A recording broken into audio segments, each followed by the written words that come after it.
kusema.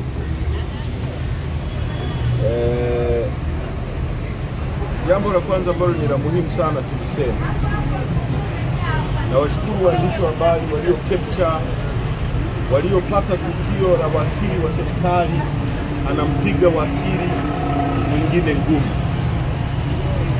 Wakili wa serikali anapigana. Hili ni tukio baya sana, na mimi sitegemei liishia. Nategemea kusikia kauli ya jaji mkuu kwenye hili, kwa sababu angekuwa ni wakili wa upande wetu au ni mtu wa Chadema amefanya tukio hili, ungeona ambavyo lingekuwa amplified. Na hebu fikiria wakili wa serikali anachukua jambo personal, kwa sababu sisi tulijaribu kuamini kwamba hii ni kesi, wameona ina msingi, wameileta hapa, lakini kitendo cha wakili wa serikali Thawabu Issa kurusha ngumi, kupiga mtu kwenye mahakama, tunafikiri hili ni jambo muhimu sana kwamba iwe address na lichukuliwe hatua. Na hebu imagine mtu kama huyu ambaye anarusha ngumi akateuliwa kuwa judge, ambaye amesha form opinion au chuki dhidi ya Chadema, anachukulia mambo dhidi ya watu wetu wanaodai haki personal. Huyu mtu akiwa jaji atafanyaje kuhusu Chadema? Anakufanyaje? Utakuja hapa na kesi ambayo inastahili kuhukumiwa miezi 6, yeye atakuhukumu kukunyonga kwa sababu ana chuki. Kwa hiyo hili ni jambo kubwa na ambalo sisi limetusikitisha na linatusikitisha. Jambo la pili ni mwendelezo wa kuwa watu wanapigwa hapa, na hili nafikiri ni muhimu sana likakoma, kwa sababu kwanza ukisema watu wetu walete listi ya watu wanaoingia, hii kesi iko hapa mfululizo siku 30 kwa jinsi tulivyoambiwa. Nani anaweza kuja hapa siku 30? Mtu wa kawaida kila siku, tofauti na askari ambao wako kazini au mahakimu ambao wako kazini au majaji ambao wako kazini. Mimi kama kiongozi naweza kuja, Amani anaweza kuja, lakini wanachama wetu lazima kutakuwa na rotation. Leo atakuja, kesho atakuja mwingine atatoka Mbeya, mwingine atatoka Iringa. Tunahitaji sanity hapa. Sisi sio watu wa bombi. Tunachohitaji ni kutendewa haki, kwa sababu sisi ni Watanzania. Reasoning inatuambia nini? Karne hii kwa nini watu wana behave kuliko hata wakoloni walivyo behave? Yaani unakuja kutuambia umepewa listi hapa ya watu wanaoingia nani kwa siku 30 kwamba hao watu watakuja, hao mahakamani hao na wengine wanaosafiri kuja kumuona hapa Lissu wasiingie. Sasa leo watu 16 wamepigwa, wameumizwa, na mmoja wao anaitwa Stanislaus, hali yake ni mbaya sana.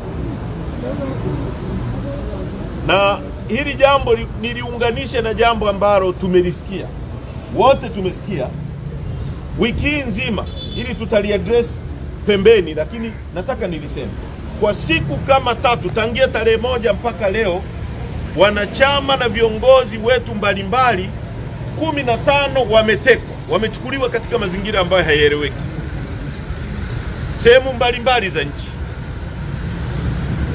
Na leo tumeona wote, kuna habari kwamba katibu mwenezi wa CCM Barozi ambaye amefanyiwa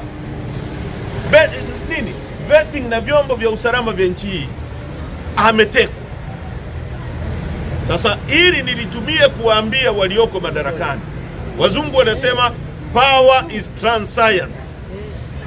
Mamlaka wewe yanapita haraka sana. Ungemwambia Polepole kipindi cha Magufuli akiwa katibu mwenezi kwamba miaka 4 ijayo utatekwa, asingekuelewa. Kwa mlioko madarakani, ambao mama zenu wako madarakani, mnanyanyasa watu, mnaumiza watu, kumbuka hili, power is transient. Kuna siku isiyo na jina mtajiraumu sana hata kwa nini mlipata hayo madaraka. Tendeeni watu wema. Na tunataka vyombo vyetu vya dola vituambie hawa watu wako wapi. Nchi hii watu walitafuta uhuru, sio kwa ajili ya vyombo vyetu vya dola kutumika kututisha sisi. Vyombo vyetu vya dola haviwezi kutumika kutisha wananchi, vinapaswa kutumika kulinda wananchi. Hatuwezi kukubali vyombo vyetu vya dola vigeuzwe kuwa vinatutishia sisi wananchi wa nchi tunaolipa kodi. Kwa hilo ni muhimu sana tukaelewa kwamba tunataka haki itendeke. La mwisho,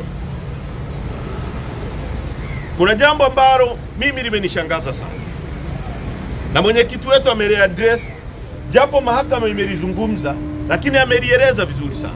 Mimi nimeshtakiwa mara kadhaa, nimehudhuria kesi nyingi mara kadhaa. Hii ni kesi kubwa. Mwenyekiti wetu au serikali wanasema wana mashahidi 30. Mwenyekiti kwa kuanzia tu alitaja mashahidi 15. Kwa hiyo ni 45. Leo shahidi mmoja tu siku nzima imeisha, hajafanyiwa cross examination. Lakini kwenye cause list wameandika mpaka tarehe ya hukumu, kwamba kesi itaisha tarehe 11, tarehe 12 wanatoa hukumu. Sijawahi kuona mimi kesi inaisha leo, hata kama ni ya kuku, kesho hukumu inatolewa. Lazima majaji watapata muda wapitie zile hoja, waandike judgment.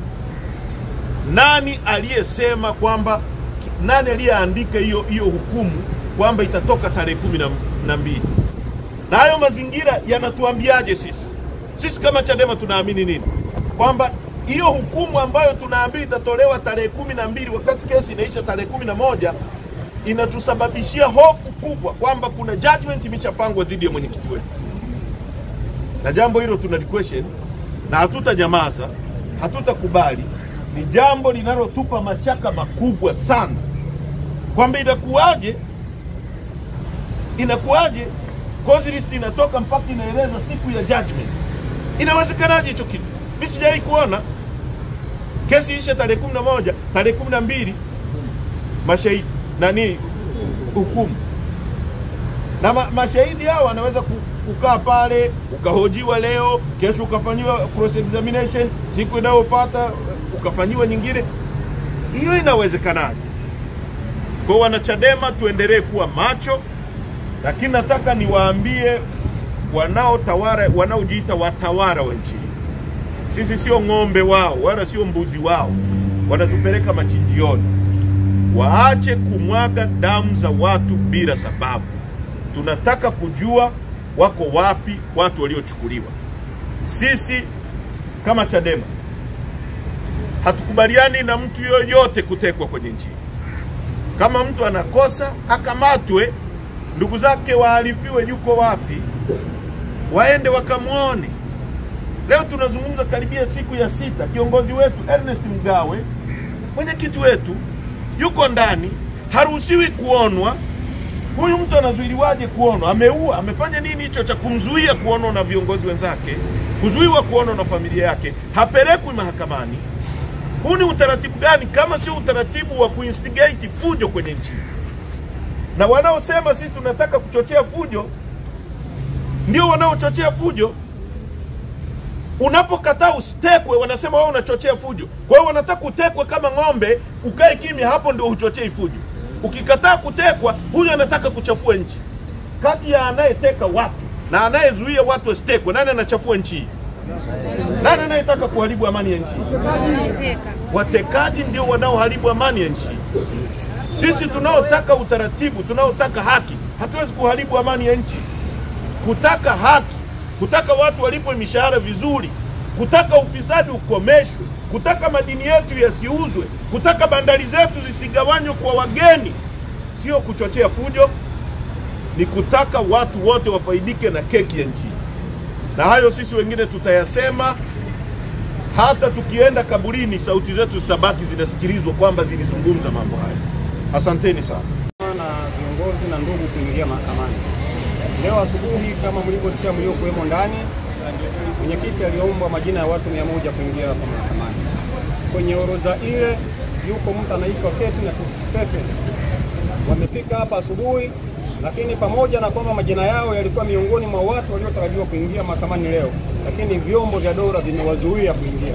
Sasa mle ndani mlisikia mwenyekiti alilezi hiyo hoja na hiyo concern, na mahakama ilisema watu wote waruhusiwe kuingia huko ndani. Lakini pamoja na maamuzi hayo ya mahakama, pamoja na maelekezo ya waheshimiwa majaji, watu hao wawili wamezuiliwa na hadi sasa nafikiri bado wako chini ya vyombo vya ulinzi. Kwa tunatoa mwito, jambo la kwanza, kwamba tunapokuwa hapa, wenye mamlaka ni mahakama, sio vyombo vya ulinzi. Hapa sio kituo cha polisi, hapa ni mahakama kuu.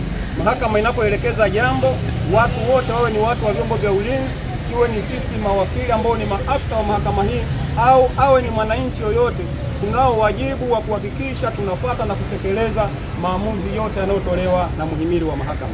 Sasa kwenye hili niwatake vyombo vya ulinzi kwamba wawaachie wale watu wanaowashikilia, na kwa sababu ni miongoni mwa wageni wa mwenyekiti ambao alishawasilisha majina yao kwa mujibu wa utaratibu kama walivyoomba wenyewe, na yeye akafanya hivyo, waachiwe na waje wahudhurie kesi hii, wasikie jamhuri wanapoleta mashahidi wao kuanzia mwanzo mpaka mwisho kulingana na muda wao walionao.